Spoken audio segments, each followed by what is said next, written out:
This one's a difficult episode, but we're gonna approach a question that I'm asked like all the time. And that is, Brendan, when do I know when it's time to quit on somebody? You know, often in these comments, someone's asking that because they're in a relationship and they don't know, is it time to break up? Or they've hired somebody and they've given them 4 or 5 tries at work and they're not performing. How many chances do you give another person before you say, hey, look, this isn't working? Whether it's in a relationship or at work or someone you're mentoring, that's a difficult discussion. So today we're gonna get into it. I'm gonna give you some 5 ideas about how to think through all of that, and we'll go in some difficult areas of life that we all face in the real world of our relationships. And so I'm gonna hit you right off the bat with a difficult one, but it's really at the heart of many questions I do receive online. You know, now after 50 million video views on YouTube and our websites in this last year, millions and millions of downloads of our podcast, The Charged Life, all our blogs and everything else, I get a lot of difficult questions, and often there's a story with them. And it's led to this first piece of advice I have. The time to quit on somebody, hands down, as harsh as it might sound, is straightforward and honest. And that's when there's any abuse. When there's abuse in a relationship, you quit, period. You owe no loyalty to abusive people, period. That's the time you gotta get out. And that's where a lot of these questions come from. There's a lot of domestic violence in the world. There's a lot of women who are treated very, very poorly and often physically beaten up by their husbands, by their partners, their spouses, their lovers, and it's a bad, bad deal. And often these women or these folks who are being abused do not get the straightforward answer. And the straightforward answer is, if you're being abused physically, quit, period. Leave that person, get out of that relationship, get somewhere safe, go to your parents' house if they're safe, go to a friend's house, but you need to exit not a month from now, not 3 months from now. It needs to be immediate and it needs to be swift, and it has to be with bold precision. You need to plan it and do it, and you need to do it sooner than later. And that's so hard to tell people because we have this often misaligned thought in our head about loyalty. Well, if I leave this person, then I'll never be loved. Or if I leave this person, it's unfair to them because they hung out with me and I'm a piece of crap. We make up these stories to validate people's injustice to us sometimes. And at an abuse level, we can't do that. And I know your heart's in the same place as mine in hearing this, and it's difficult to do, but you have to do it. If anyone is being verbally or physically abusive with you on a consistent basis, get out. And you don't need to wait for consistency over a year or 2 or 3. You're talking about 1 or 2 times, and you gotta go. You have to remember there's 7 billion people on the planet. There's gonna be someone who's gonna treat you better. There's gonna be somebody who you can trust. There's gonna be somebody who might not come into your life until you create the white space of getting rid of the bad folks so the good folks can come in again. And it's necessary. And I hope you just hear me. If you're in an abusive situation, please leave sooner than later. It's always going to be the better decision to leave sooner than later. Plan it out, find that place of support, and go. Now, not everybody who asked me this question is coming from that dire of a situation. And so I'll continue on from there, but I just want to be honest and serious with it. There's a lot of people, a lot of organizations to help with that.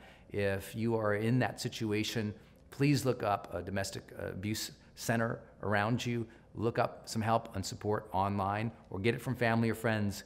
But for your own sanity, your own safety, and those around you, get out of that situation. Number 2 is, let's take it from a different perspective now. Assuming we've handled the abuse thing, let's talk about everyday relationships where that's not there, but you're like, I don't know, should I stay or should I not? One indicator is after you've had repeated failed discussions with somebody. That means, first and foremost, we're assuming you've had the discussion with somebody.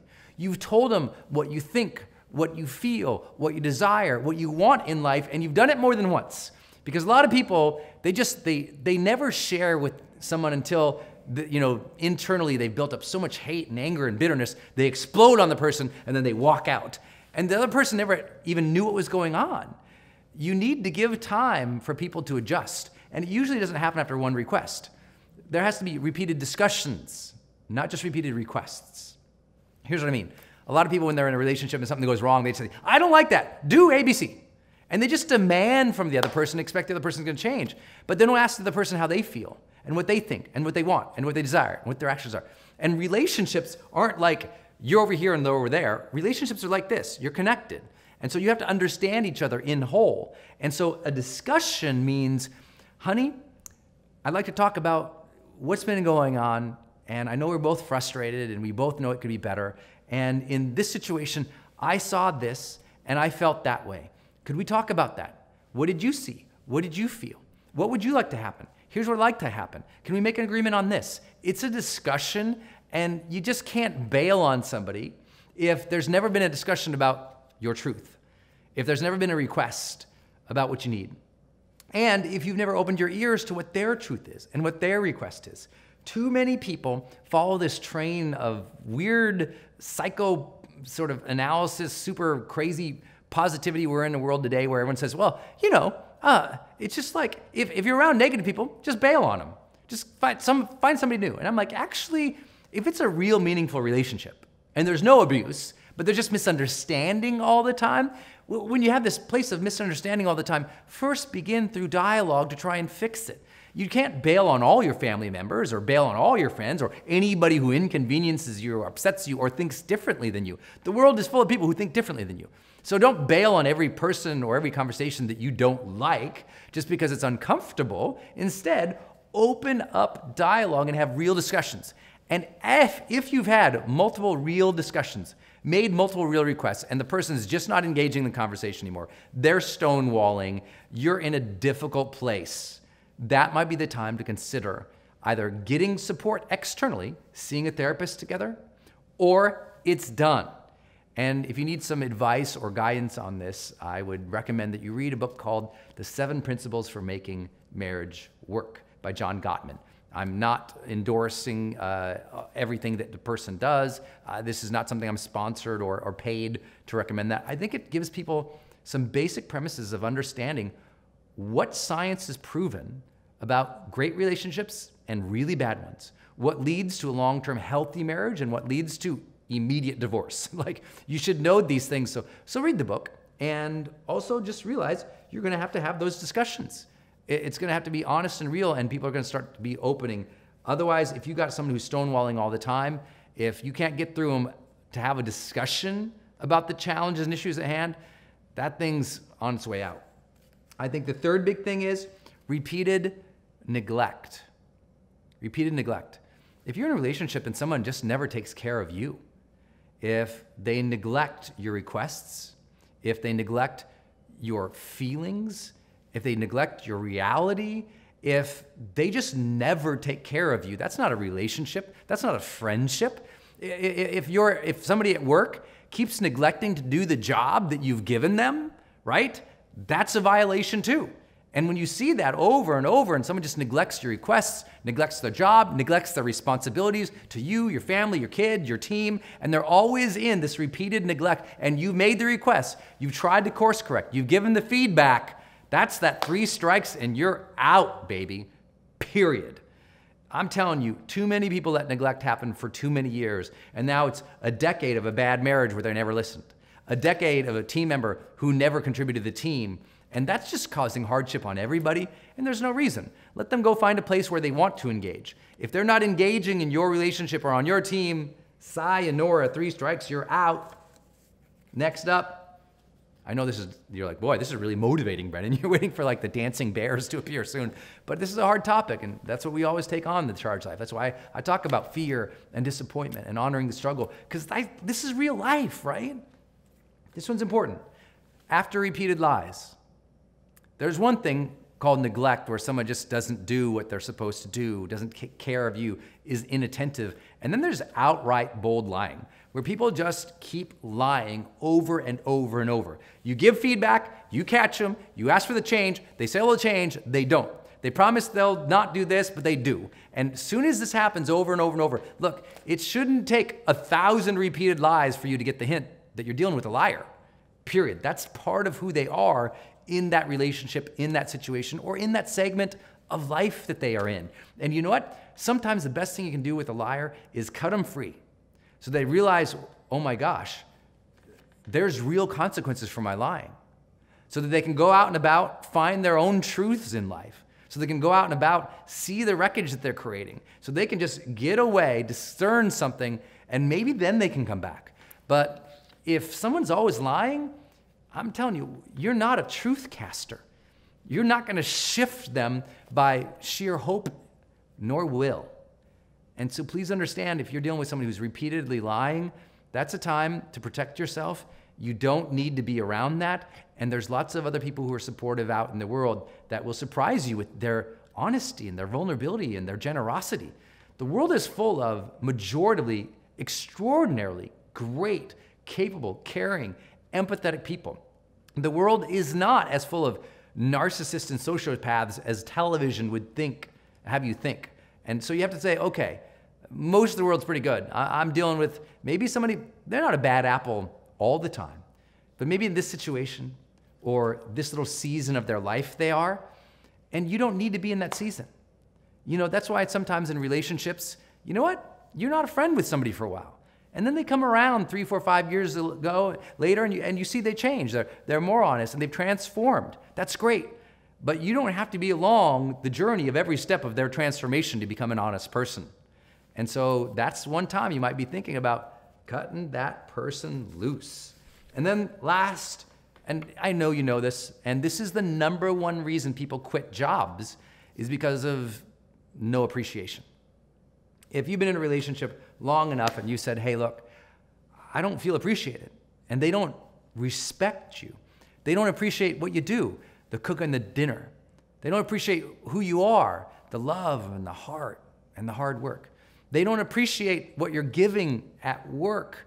And you're just around a place where there's never any gratitude and never any respect, appreciation of you as an individual contributor, as an individual person, but also appreciation for your efforts. Then it's like, okay, I'm just not appreciated here. Let me go somewhere where I will be appreciated. Not just so you can have validation because the ego says I want lots of people to give me, standing ovations, but rather because, you know what? If you're really giving, and you can be honest about it, you're giving from a place of true service. Not from a place that just says, I want to be recognized and I want to be validated and I want to get rewards, but a place of like, look, I'm really giving here. I'm really putting effort in. I'm really trying. I'm really being honest and serving. And they don't appreciate it with either some type of acknowledgement, recognition, reward, kindness, opening doors for you, something, paying you more, whatever. If you're just not getting that and you ask for it, you tell them, say, hey, I feel like I'm doing all these things, but I'm not feeling appreciated. What else can we do here? And you have those multiple discussions, but ultimately, those discussions fall apart. But ultimately, they lie to you. But ultimately, they continue to neglect your needs. Then it is time to move on, my friend. Have heart. The world is full of so many extraordinary people. If you're surrounded by a bunch who aren't that way, then it's time to find a new environment. It's time to build that which you're lacking. If you're lacking a positive environment, go create a positive environment and start letting go of those who just will never come around or who are in a bad season of their life, because you don't have to be there for everybody. What you have to be there for ultimately is your life, you, those you are responsible for, that you care for. But at the end of the day, if they are abusive or they're lacking in all these areas we've talked about, time to take that hint, time to realize it's time to move on, let them go. Doesn't mean that they can't change and maybe come back, but your job is not to usher everybody through to perfection in life. The world's full of great people. Believe that, trust in that, connect with them again, create that white space of freedom so good people can come back into your life again and you experience what we call the charged life.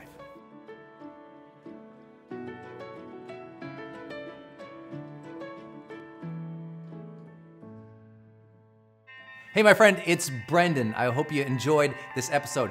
Do me 2 favors. Number 1, subscribe to this channel so that you continue to get updates every time I release new training for you.